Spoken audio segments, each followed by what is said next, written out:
भोजपुरी में एक कहावत है कि जवना खातिर अलगा भैली उहे पड़ल बखरा।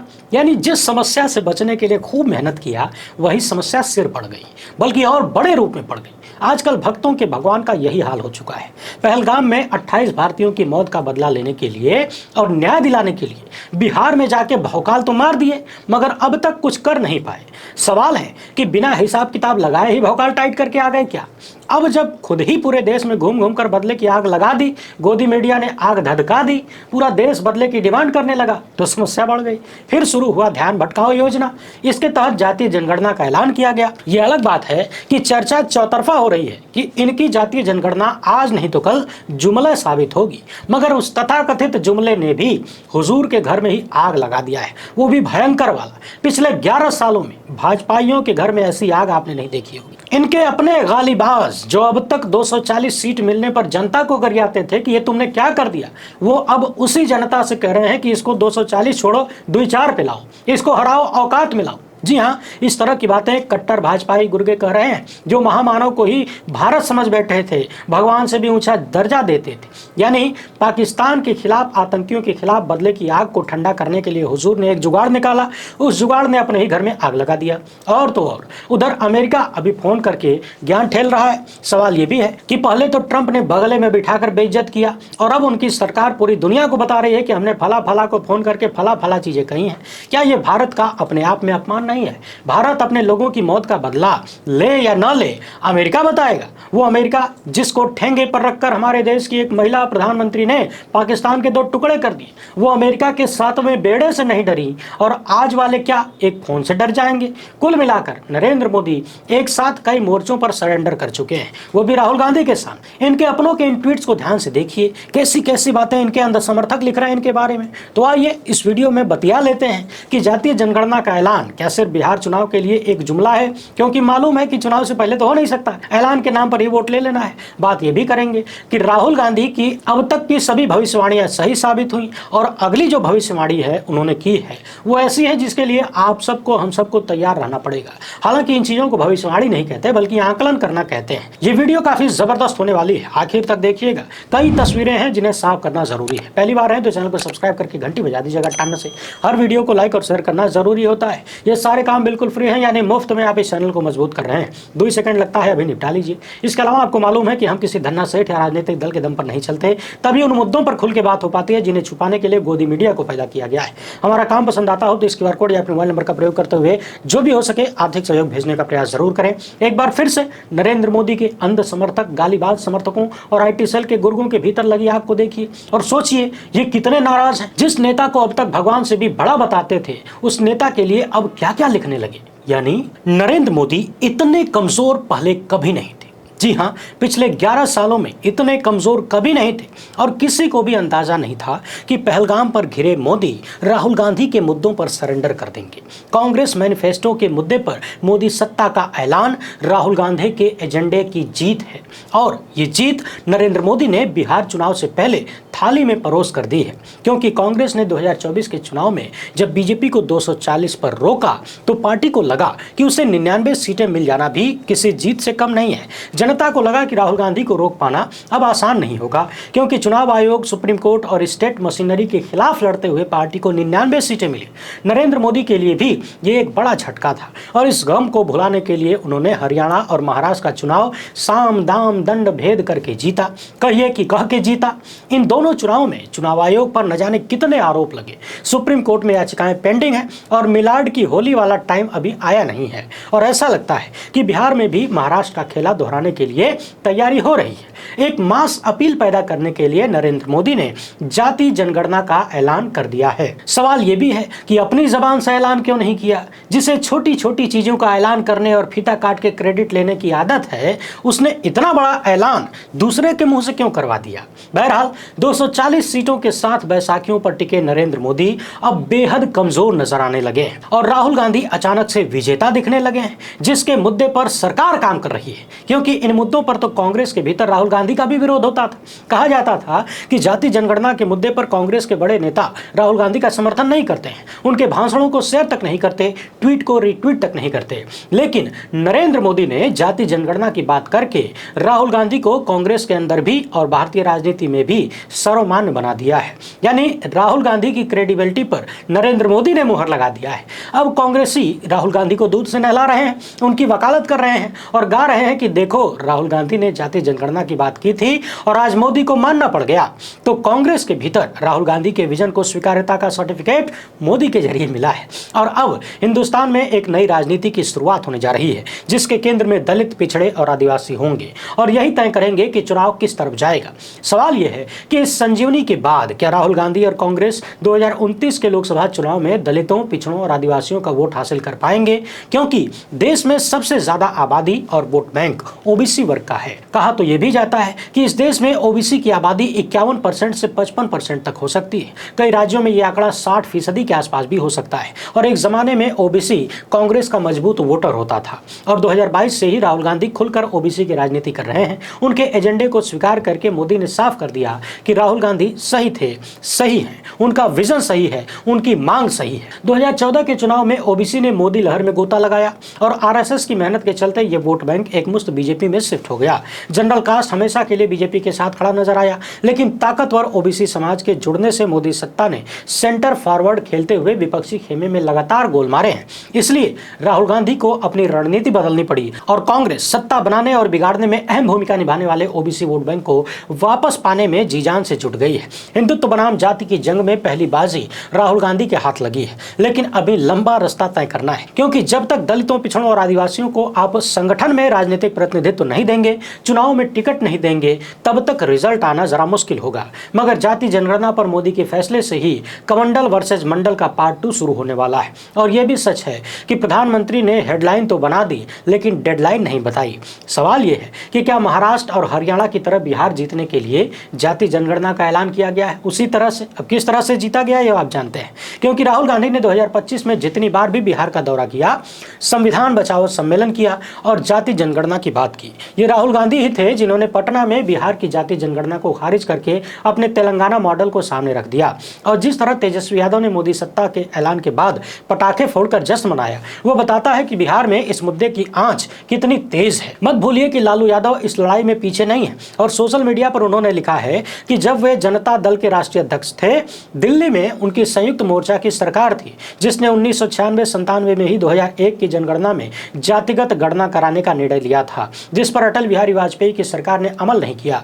2011 की जनगणना में फिर जातिगत गणना के लिए संसद में जोरदार मांग उठाई गई। लालू यादव, मुलायम सिंह और शरद यादव ने इस मांग को लेकर कई दिनों तक संसद ठप रखा। बाद में प्रधानमंत्री मनमोहन सिंह के सामाजिक आर्थिक सर्वेक्षण कराने के आश्वासन के बाद ही संसद को चलने दिया गया। और लालू यादव ये भी दावा कर रहे हैं कि देश में सबसे पहले जातिगत सर्वे भी 17 महीने की महागठबंधन सरकार ने बिहार में कराया। और जो लालू यादव 30 साल पहले सोचते थे, दूसरे लोग उसके दशकों बाद उसे फॉलो करते हैं। लालू ने कहा कि जातिगत जनगणना की मांग करने पर उन्हें जातिवादी कहने वालों को करारा जवाब मिला है, मगर अभी बहुत कुछ बाकी है। इन संघियों को अपने समाजवादी एजेंडे पर नचाते रहेंगे, ये लालू का दावा है।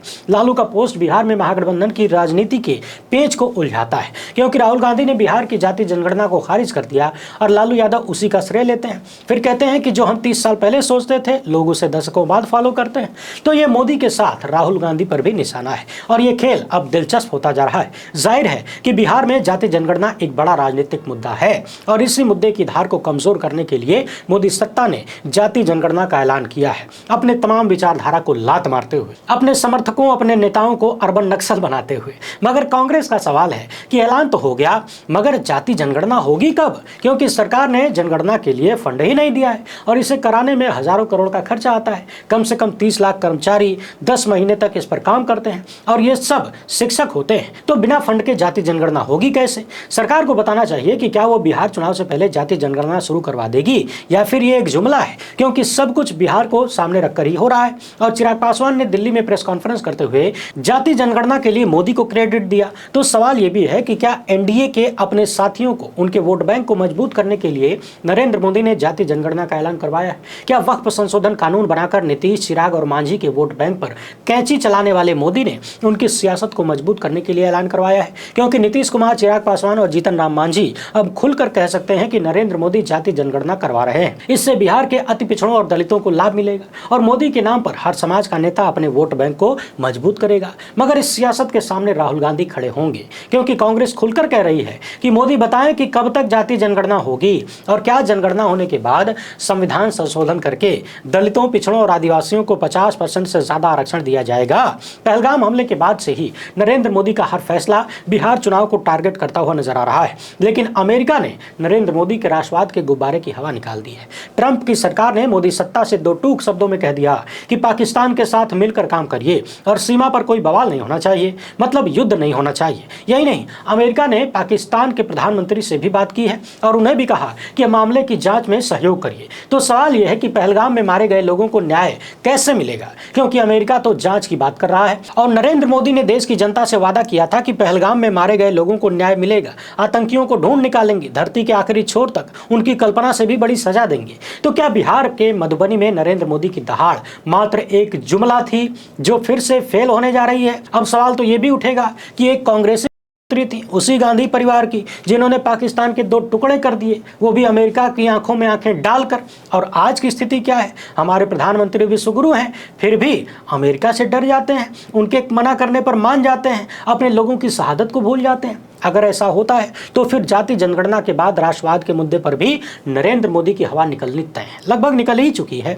मोदी राहुल गांधी के सामने बैकफुट पर है, क्योंकि नेता प्रतिपक्ष लगातार कह रहे हैं कि पहलगाम के दोषियों को सजा मिलनी चाहिए और उन्हें अपने किए की कीमत चुकानी होगी। वैसे हमने पिछली ही वीडियो में, कल की ही वीडियो में बताया था कि किस तरीके से कश्मीरी परिवारों ने, कश्मीरी राजनीतिक परिवारों, चाहे वो फारूक अब्दुल्ला का परिवार हो या फिर गांधी परिवार, इन दोनों ने मिलकर किस तरीके से नरेंद्र मोदी को, गुजराती जोड़ी को फंसा कर रखा है। शायद इन्हें पहले से मालूम था कि अब माहौल 2019 वाला नहीं है कि बालाकोट करके निकल लेंगे, हवाबाजी कर देंगे और जनता को बरगला लेंगे। इस बार कुछ कठिन है, तभी इन लोगों ने सत्ता से सवाल कम किए और सत्ता के साथ खड़े होकर लगातार चिल्ला रहे हैं कि मारो, जो करना है करो, हम तुम्हारे साथ। और अब आगे की जिम्मेदारी नरेंद्र मोदी की है। सवाल यह है कि अगर मोदी अमेरिका के खिलाफ जाते हैं तो फिर यह सौदा बहुत महंगा पड़ सकता है। इसलिए ध्यान भटकाने की खातिर उन्होंने अचानक से जाति जनगणना का फैसला लिया है और इस फैसले ने एक बार फिर से कांग्रेस में जान फूंक दी है, क्योंकि जाति जनगणना के बाद नरेंद्र मोदी को आरक्षण के मसले पर 50% की सीमा को तोड़ना होगा और यह वादा भी राहुल गांधी का है। और जब मोदी सत्ता ये मान चुकी है कि वो जाति जनगणना कराएगी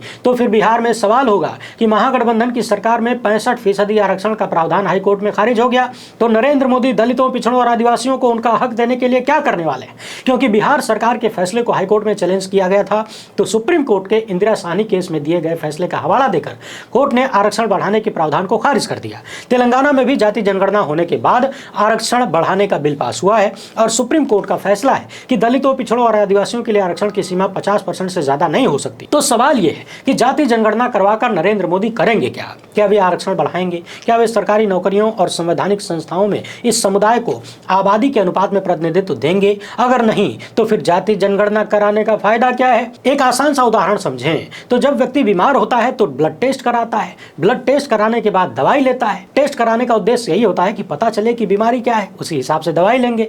लेकिन अगर जाति जनगणना कराने के बाद उसका कोई रिजल्ट नहीं मिलता है, आरक्षण नहीं दे पाते हैं, तो फिर ये टेस्ट कराने का फायदा क्या होगा? क्योंकि आरक्षण आबादी के आधार पर ही मिलता है और 1951 से दलितों और आदिवासियों की हर जनगणना में गिनती होती रही है, मगर 2011 के बाद नरेंद्र मोदी ने जनगणना भी नहीं करवाई है। सवाल यह है कि अपनी कैबिनेट के एक ब्राह्मण मंत्री के मुंह से जाति जनगणना का ऐलान करवाने वाले मोदी को इसका कितना लाभ मिलेगा? मतलब जाति के आंकड़ों का पता चलने के बाद उसी अनुपात में आरक्षण नहीं बढ़ा तो मोदी को इसका उतना ही फायदा मिलेगा जितना कि साल 2011 में अन्ना आंदोलन के दबाव में लोकपाल कानून बनाने वाली कांग्रेस को मिला।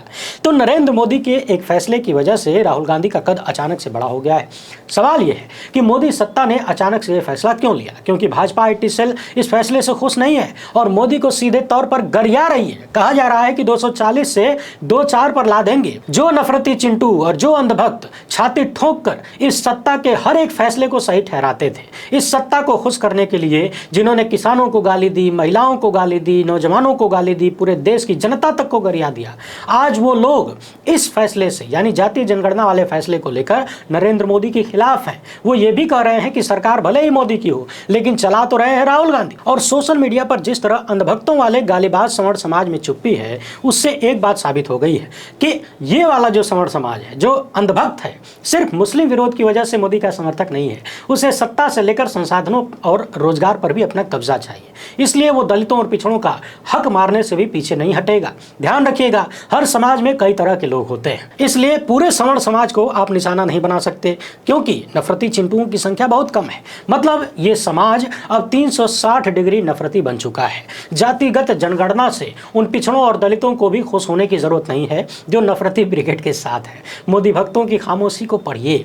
आप अपनी अगुवाई उस विचारधारा को दे रहे हैं जिसकी सत्ता जाति जनगणना का फैसला मोहन भागवत से पूछकर करती है। सोचिए आपकी औकात क्या है। इधर विपक्ष पहलगाम के मुद्दे पर बदले की बात कर रहा है और अमेरिका ने मोदी सत्ता को पाकिस्तान के साथ बातचीत करने की नसीहत दे दी है। पहलगाम का बदला लेने में मोदी में से जितनी देरी होगी, राष्ट्रवाद के मुद्दे पर मोदी सत्ता पर दबाव बढ़ता जाएगा। 56 इंची छाती की बात करने वाले नरेंद्र मोदी को अब बालाकोट से भी बड़ा हमला करके इस देश के विपक्ष को और जनता के मन में उठे आग को शांत करना है। और ऐसा नहीं होता है तो विपक्ष का शोर बढ़ता जाएगा कि चीन के बाद अब पाकिस्तान के आगे भी हमारे विश्वगुरु सरेंडर कर गए। नॉन बायोलॉजिकल प्रधानमंत्री जानते हैं कि दुनिया की निगाह उन पर है, इसलिए उन्होंने बदला लेने की जिम्मेदारी सेना के कंधों पर डाल के अपना हाथ झाड़ लिया है। गोदी मीडिया में यह हेडलाइन बन चुकी है कि बदला सेना को लेना है, जगह और समय तय करने की छूट उसे मिल गई है। मानो अब तक हाथों में बेड़ियां बंधी थी। नरेंद्र मोदी ने आर्मी को फ्री हैंड दे दिया है। इस तरह की कोरी बकवास बातें की जा रही हैं। इसका मतलब यह भी है कि नरेंद्र मोदी ने अपनी जिम्मेदारी से पीछा छुड़ा लिया है। वो सीधे तौर पर यह नहीं दिखाना चाहते कि पाकिस्तान के खिलाफ किसी भी कार्रवाई से उन्हें जोड़कर देखा जाए। एक प्रधानमंत्री जो 2019 के पुलवामा के शहीदों के नाम पर वोट मांगता है, वोटों की भी घूम घूम कर पूरे देश में मांगता है, बालाकोट में बादलों का बेनिफिट लेने की बात करता हो, वो अब सारी जिम्मेदारी सेना के कंधे पर डाल चुका है। यानी बिहार के मधुबनी में मोदी का आतंकियों को धमकी देना कि धरती के आखिरी छोर तक ढूंढ कर निकालेंगे और उनकी कल्पना से भी बड़ी सजा देंगे, यह सब कुछ जुमला नजर आने लगा है। आश्चर्य तो तब हुआ जब नरेंद्र मोदी का अचानक से हृदय परिवर्तन हो गया और उन्होंने पाकिस्तानियों को हिंदुस्तान से खदेड़ने के अभियान की डेडलाइन भी बढ़ा दी।